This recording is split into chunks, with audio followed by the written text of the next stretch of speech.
اپنے بچاؤ کا سامان لے لو اور آخرت کی تیاری کر لو۔ غفلت سے کام نہ لو، کیونکہ موت کا فرشتہ تم سے بالکل غافل نہیں ہے۔ دنیا فنا ہونے والی ہے اور آخرت ہمیشہ باقی رہنے والی ہے۔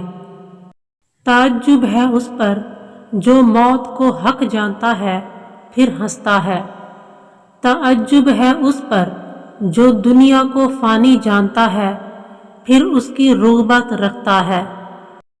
تعجب ہے اس پر جو تقدیر کو پہچانتا ہے اور پھر جانے والی چیز کا غم کرتا ہے۔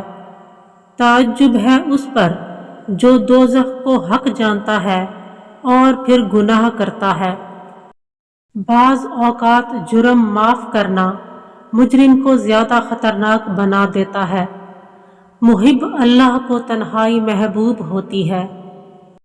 مت رکھ امید کسی سے مگر اپنے رب سے، اور مت ڈر کسی سے مگر اپنے گناہ سے۔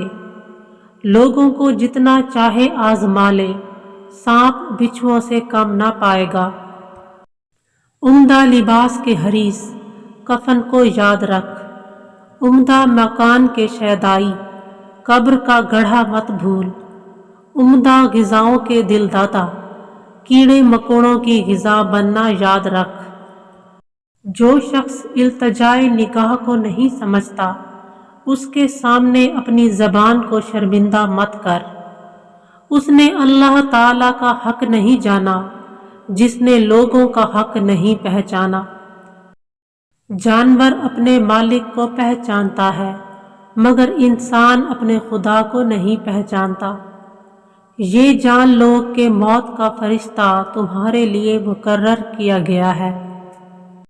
روزانہ صبح و شام 2 تسبیح سورہ اخلاص کی حضرت عثمان کی روح کو ہدیہ کر دے، اور ساتھ یہ دعا مانگے کہ اے اللہ مجھے بھی عطا فرما اور میری نسلوں کو بھی عطا فرما، تو بے بہا مال و دولت، حیا اور سخاوت نصیب ہوگی۔